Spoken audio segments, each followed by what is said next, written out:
Bruins Beat is brought to you by PrizePicks. And welcome into the Bruins Beat, presented by PrizePicks. Go use that promo code CLNS to get $50 back when you play just $5. And we're presented by CLNS Media. Make sure to go check out all our great stuff over at the Bruins Ringside YouTube page. I'm Evan Marinofsky, joined today by Will Zellers. Will, what's up? How you doing? I'm doing good. You just got out of online class, so you're fully enhanced in that during the summer. And then you were telling me before you have training for like 4 hours every day. That's a crazy 9 to 5. Yeah, I mean it's heavy stuff, but I mean it's fun doing it here. I mean the workouts are fun with all the guys, and facilities are great, and then skating here is a blast, so it doesn't feel like work. So that's pretty good. No, that's awesome. That's awesome. So I want to start kind of from the beginning with you, in your own career, your upbringing. You grew up in Minnesota. And one thing we always look at around here is comparing the models, right? Massachusetts versus Minnesota goes back to Miracle, goes back years and years and years of comparing them. And I'm curious, like, what your upbringing was like in Minnesota and how it led to hockey. I mean, especially Minnesota, I mean, there's a rink pretty much everywhere you look. I mean, in every city, there's at least 5 rinks in the area, outdoor and indoor. So growing up in Minnesota, I mean, I kind of grew up living on the rinks. You kind of start at an early age just already in skates and stuff. So, I mean, I think that was a big part, is just being put into hockey right away. And that helped me start to kind of love that game, love the game, going into outdoor rinks, just skating out there with all your buddies and having fun, not really organized. So I think that was one of the best parts about growing up in Minnesota. I assume your family got you right into it. Were your parents big into hockey prior to you jumping in? My dad, no one in my family played hockey before me. So my dad grew up in North Dakota. So he went to school at UND. So hockey was kind of pretty big there. So he was like, when I have a kid, I kind of want him to get into hockey. And he put me in kind of right away. And he never played, but he loves the game just as much as I do. Is like, it's interesting because obviously Minnesota hockey's huge. Is it sort of like every kid plays? Like that you go to school, or a lot of kids that you play with, or that you go to school with play? Is that sort of how it was for you?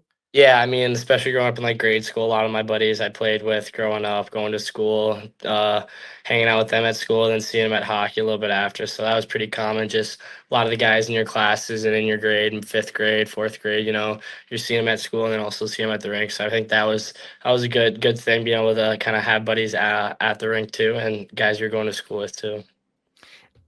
Growing up, who were you a fan of team-wise, and who did you watch to try to emulate? I was a big fan of the Wild. Kind of right when I was kind of born, that's when kind of my parents moved over to Minnesota, and that's when they had a team over here in the 2000s, and they were an expansion team. So they were pretty big here right off the start, and I watched a lot of them. And then, of course, watching them, I watched a lot of Zach Parise too. I mean, he went here, and he was an unbelievable player and a big star player for Minnesota. So, I mean, that was someone I really tried to emulate, and kind of a guy I really looked up to a lot. So you're in 06. I'm going to make you feel really old. You ready for this? Yeah. I was at Select 15 camp 2 weekends ago, or 3 weekends ago, however far it was back. And I see Ryan Suter standing along the glass. I'm like, that's interesting. Ryan Suter's here. Like, wonder what that's for. And then I look at the roster, and his son Brooks Suter is there as a 2010. And I'm like, oh my God. And already. That gets you. That is like, crazy already. When you start seeing players you grew up watching who have kids who are getting to that age, it hurts. That is nuts. That hurts too a little bit, because I remember when him and Parise came over, they were kind of together when they were signing those contracts, and Suter was a big player here. So that's kind of crazy. His son's already doing the U15 camp and all that. It hurts. He's really good. It's funny. He plays just like his dad. Like, it's like a lot of former NHL or kids who have NHL parents, they play similarly, but he like really emulates him, which is smart to do. Ryan Suter, phenomenal defenseman.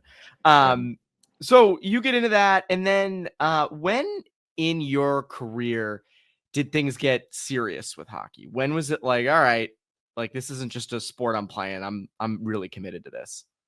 Probably around when I was 10 years old, 9 years old is kind of when I seriously started committing to it. Kind of in that squirt time when you're kind of in 5th, 6th grade is when I realized, like, I seriously love this game and I want to do something with it. So I started shooting a lot more pucks, doing a lot more extra stuff, always going to the rink, always playing ODR, and kind of really, instead of just going out there to play, kind of doing it to help my game and kind of advance my game at that young age. And to know that at that age is interesting, and that's like a good mindset to have. But I heard you recently. You weren't at the Brick, which is like obviously a huge tournament for those who don't know up in Canada for, I believe it's 10-year-olds, right? Yeah. I think it's age 10. It's not everything, but there are a lot of guys who go on from that. There are a lot of people who don't. But you weren't at NTDP evaluation camp either, if memory serves. Yeah. You were at Select 15s, you were at 16s, you were at 17s, and then you played really well at Hlinka your 17 year. I'm curious, like, did you look at yourself as a late bloomer? And that sounds insane to say, but did you look at your, now you just came back from World Junior Summer Showcase. So you not to toot your own horn, but like you are you're looked at least as one of the better or one of the best 06s in the country. Would you consider yourself a late bloomer? I kind of think so. I mean, kind of growing up, I wasn't always like on that score time, never really made the top team, never got looked at on like that top. There's a couple of summer teams I never really made that brick, never really played in the show tournament at that young age. So I think that kind of helped me kind of fuel a fire, kind of wanting to be a guy that's a top guy in the country and move on in my age group and do all that. So I think for sure I was a little bit of a late bloomer. I still have a long ways to go, but for sure, I mean, there's a lot of kids that were unbelievable at that age that are still good now, but also some that were really good at that age and just never were able to keep going. So they kind of peaked at that young age. So I think it was a good balance, and yeah, for sure, a little bit of a late bloomer. It's always interesting to me, the kids who come in nasty at U14 and at that 14 age group, and then you sort of start to see over the next couple of years, especially the bigger kids, over the next couple of years, others start catching up. And I'm wondering, like, was that in your head at all, or is that just sort of how it naturally happened for you? Not really in my head. Of course, there's kids I was kind of chasing after that. I kind of was like, wow, like look at him, like he's doing that. Like I gotta be able to do that. So I mean, there's for sure kids I was kind of picking out a little bit, but I was never a big guy either, and that kind of helped me younger age, kind of be able to play in those that smaller size game, a little bit of a faster paced game. So a little bit of both, kind of picking guys out, but then also comparing a little bit. But yeah. And so your parents moved from North Dakota to Minnesota. You still have a farm in North Dakota, is that correct? Yep, yeah, I think it's been my family for around 200 years. I mean, the Paulson farm out in Devil's Lake, North Dakota, about 30 minutes outside of the city. So yeah, it's been my family for a while. 200 years. Yeah. Incredible. Wow. 200 years. Are you a big farm guy? Are you out there helping out and everything? We used to go out there a good amount, but now with hockey season, I pretty much don't have any off time too much. But yeah, my dad, he grew up on the farm. That was what he did all the time, is grew up being a farmer, did it pretty much till high school, and then pretty much till college. So yeah, my family and my dad's side are big farmers. My grandpa still goes out there every day, no matter what needs to be done, even if there's nothing needs to be done. He's still out there with my uncles and all that. So yeah, it's been my family for a while, and I love going out there. Farming obviously isn't big out here in Massachusetts, or at least my part of New England. But I am curious, like, is there anything you take from that, work ethic wise? I mean, that's those are hard days. Those are long hours. I mean, is there any work ethic you take from your grandparents or from your own parents from that? For sure. I mean, I think that's some of the most honest work you can do, is going out, getting up early, going out combining, mending to the chores that need to be done. So I think that's one of those jobs that teaches you hard work and resilience. I mean, it's not fun going out there and sitting in a combine from 5 a.m. to 10 p.m. at night to get the work done, but it's hard work, and for sure traits that I've picked up from my grandpa and my dad, just the way that they work so hard to make sure everything gets done. And one thing they taught me is just like always do everything right. So I mean, do it right. Don't just do it to get it done. So that's one thing that they've instilled in me for a while, and that I've taken easily to hockey, and always trying to do everything right. Makes an elimination game look a little less pressure filled, which is nice. So you're in that sort of like you're around 13ish, and you go to Shattuck. And obviously Shattuck is huge. It's one of arguably the most successful prep school in the United States. Sidney Crosby's gone there. Incredible alumni network. But I am curious, like, Minnesota high school hockey is huge. Yeah. Did you ever consider going the Minnesota high school route? Were some of your friends like, come on, Will, like, come on. Was that ever come up?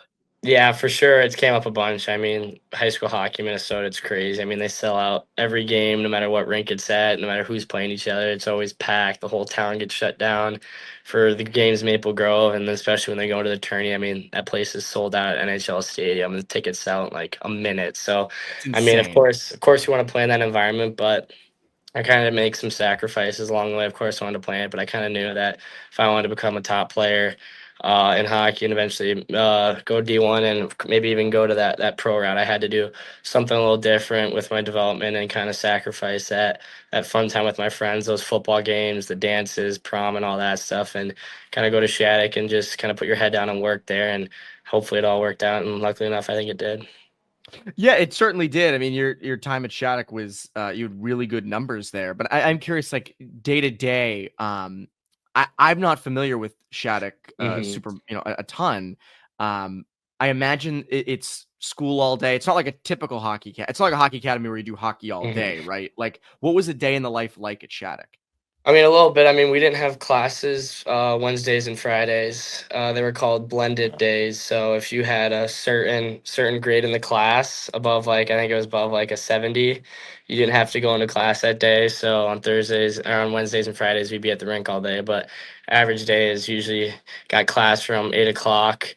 For our schedule is from 8 o'clock to around 2:30, and then we'd be at the rink from around 2:30 to 7 o'clock at night, just working out, skating, doing all that. So, I mean, they for sure. I mean, there's a lot of kids there too that go there just for the schooling aspect of it. It's a really high prestigious school for people to move on to high academics. Like a lot of the kids go Ivy League, a lot of kids go into the medical field. So I mean, for us, I mean, it was great just being able to kind of get a good schooling and also be able to be at the rink from 2 o'clock to 7:30 at night. And then even on days we didn't have class, you'd be at the rink.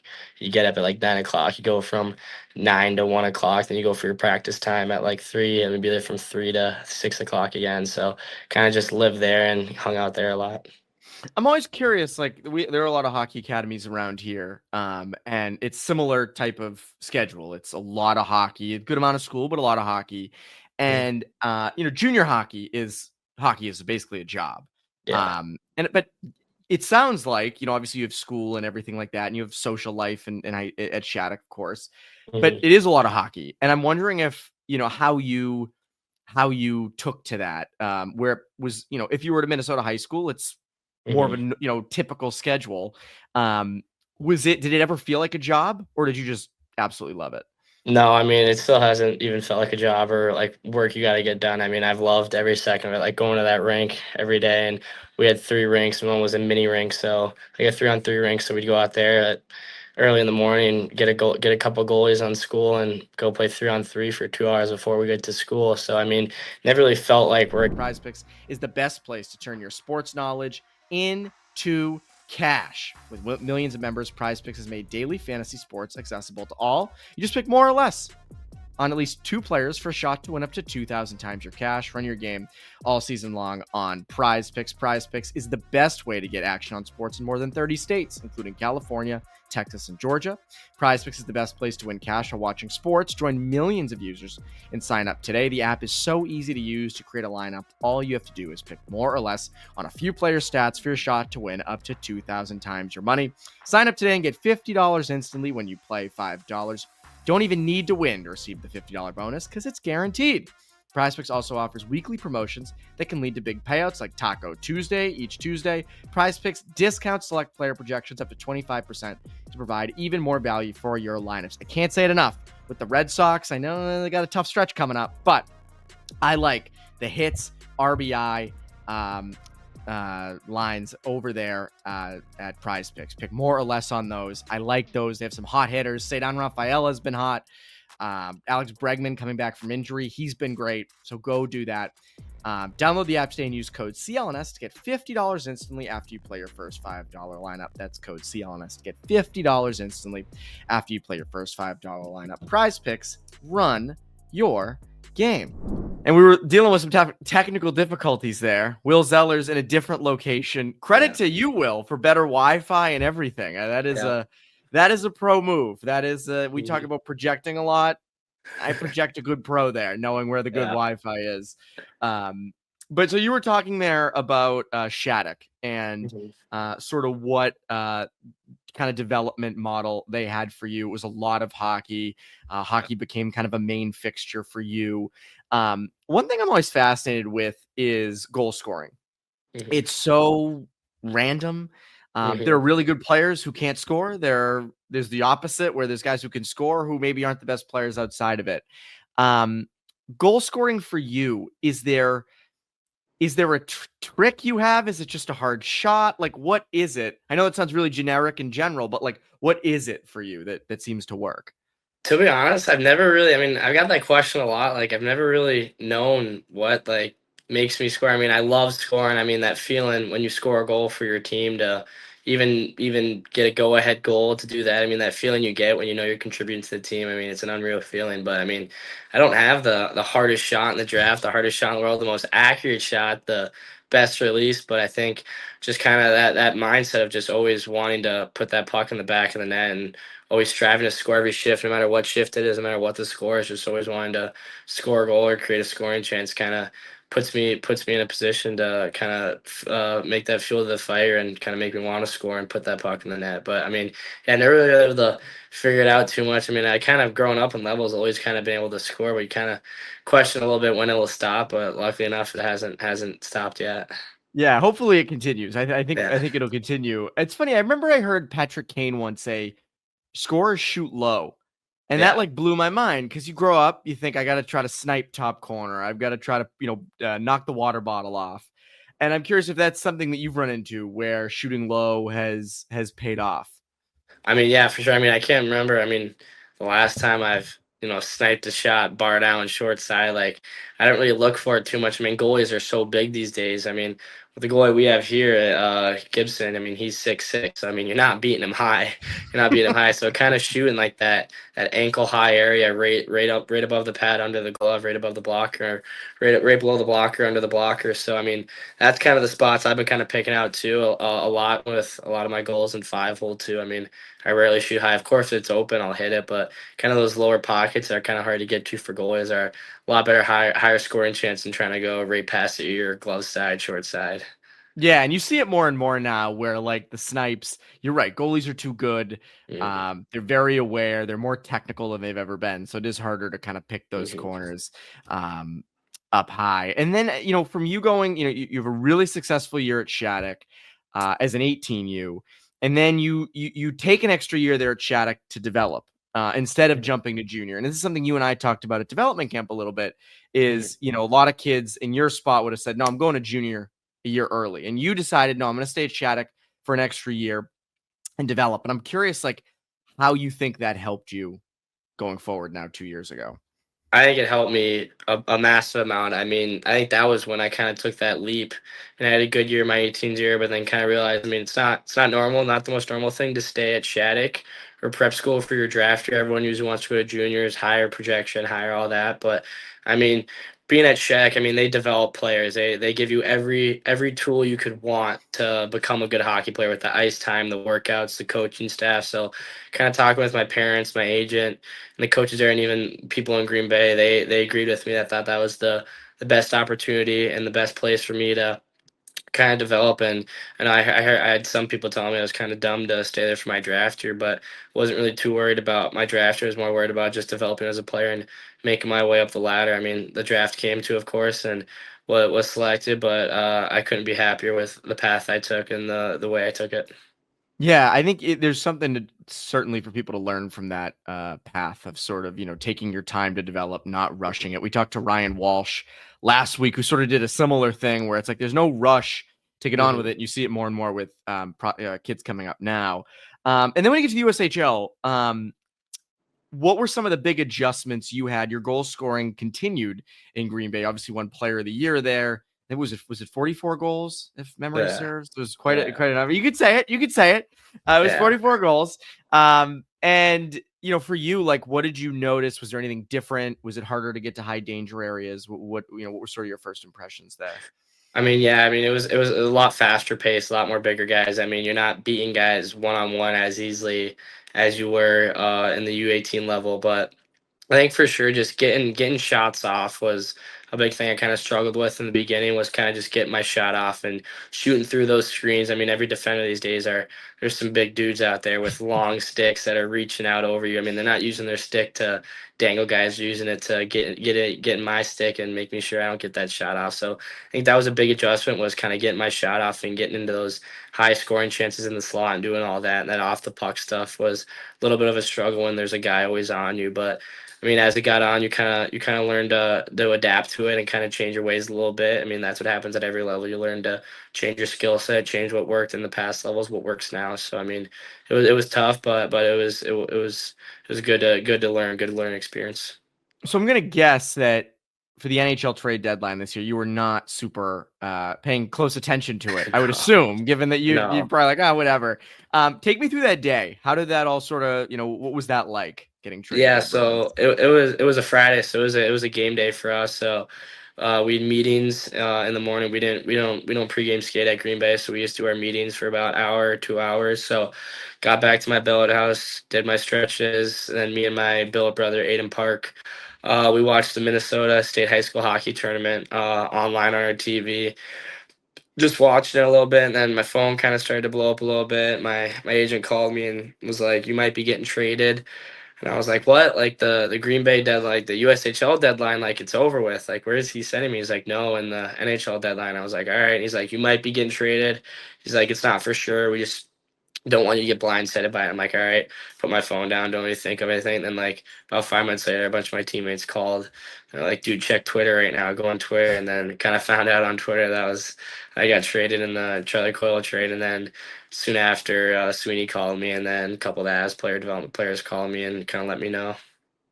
Is that like odd? I mean, does it affect you at all? Like, what were sort of your thoughts in the moment? I know it's a game day, and it's not like your life isn't changing in the moment, but like, does it really register? I mean, it didn't bother me too much. I mean, like I understand the NHL, it's a business. I mean, that's the one level once you get to, there's no more developing. It's all about just winning hockey games and winning games and developing for your team. So I mean, kind of realizing that, I was always grateful for Colorado. I mean, they made a dream come true for me by drafting me and taking a chance on me at the time, but also feels good to have a team kind of want you at this young of an age and want to put you in a trade like that. So I mean, I was grateful for both parties involved in it. It was just a little bit of a cool experience being traded at this young, and hopefully don't have to go through that too much anymore. Yeah, I was gonna say like, my first moment we were like, wait, like the USHL deadline's over. Like we're a Yeah. good team. I've been playing well. Like seriously, like you're gonna do me like this. I am curious though. Like obviously, I assume you look ahead and you look at the Bruins and you look at kind of where they are as a team, and I wonder like, do you look at that and say, oh, there's probably going to be maybe even more opportunity for me at a place like that? Was that a thought that crossed your mind at all when you got traded to Boston? Yeah, for sure. I mean, just talking with my agent too, like after the fact, after everything kind of settled down, he said overall, I mean, that Colorado team's pretty stacked. I mean, they got their guys, they have unreal players. So I mean, of course, I'm not scared of any competition either at the same time, but also looking into it, the Bruins are kind of a little bit in like a rebuild kind of area right now, which is kind of good for young players like me coming up and kind of be able to make that roster sooner than I maybe thought. And yeah, I mean, I was excited for the opportunity, and talking with Sweeney and all them at Dev Camp, it all went over well. So really excited for the future. No, that's awesome. And I'm curious, like you're headed into your freshman year at North Dakota, and with the CHL ruling, that's something Mhm. that's on everybody's mind, and players are coming. We've talked a lot about this on this show of like, college hockey's getting better and better and better, and it's becoming less of a development league or less of a league you can really develop in, and more of a league that you're getting ready for pro hockey in, and Yeah. we're seeing that more and more. Is that something that you're thinking about, like? Where you're at in heading into your freshman year, how good college hockey is and how it can develop you for the next level? Yeah, I mean, for sure. I mean, I think the NCHC, the league we play in, I think it's the closest thing to pro hockey. I mean, the way teams play and how structured it is. I mean, I've heard multiple scouts say it's the closest league to the AHL in college. So I mean, I'm excited to play the better competition and play those new players and those CHL players I never really thought they'd be able to play college that are now playing in it and getting a couple years of extra hockey before they go pro. I mean, it's exciting, and I'm kind of happy. I didn't during my year, I didn't really have to deal with deciding between the USHL or the CHL. So kind of kind of crazy to be able to see what the future's gonna hold for those type of leagues. But yeah, You would have been the dub, right? yeah, I would have been the dub. Interesting. One last thing before I let you go. First impressions of Boston when you were here. I mean, I loved it. I loved it. I mean, that we got one of the days we took like the tour buses, our whole camp just kind of tour the Boston, the Paul Revere Trail and all that stuff. I think like one of the first Starbucks is there around there, something like that. A bunch of first, one of like the oldest stores is there. So I mean, Boston is one of the most historic cities in the United States, and it's beautiful, right on the water. I love the city. I love the city life. So I mean, everyone there was great too, on the ice and off the ice. All the fans were tremendous when we were there. So I mean, overall, I couldn't be happier with Boston. I mean, it's a great spot for hockey players, for sports fans. I mean, you got the Celtics, the Sox, everyone there. So I mean, just overall, really excited to be there and start going there. This is a passionate fan base, and people get really into it, and it can be crazy at times. And I'm curious, like, what's your outlook on that of playing in a market where people are really into it? You're in one in North Dakota, ironically enough. Like, how excited are you? What's sort of your outlook on that when you get here? I mean, I'm excited for it. I mean, I'd rather be in a high pressure area with fans that really, really care for it. I mean, they're not when they're ripping on you, they're not doing it out of the hate of their heart. They just love the team so much and just want to see the team succeed. So, I mean, I'm excited to be here, even on bad days when fans might be giving it to me. I'm still gonna be happy that they care about it. They just care about all of it. So, I mean, it's exciting. It's kind of nice coming to North Dakota a little bit. I mean, the fans here are really passionate too. So, kind of get my feet wet with that and that kind of atmosphere you're gonna be in. So I mean, I'm excited for it and can't wait. It's funny you mentioned the history of Boston, and it's funny because I grew up here, and you go on field trips and stuff, and once you get to a certain age, you sort of start to forget about those things, and you realize like, no, there's so much history that's happened here. Like, it's not normal, and it's something that I try to remind myself when I'm walking around the city. But Will, this has been awesome. This has been great. Thank you. Even though 2 places at once, that is a pretty impressive thing for a podcast. Yeah, you are teleporting around for Bruins Beat, but that is Bruins Beat. That's Will Zellers. I'm Evan Marinofsky, Bruins Beat listeners. Have a great rest of your week.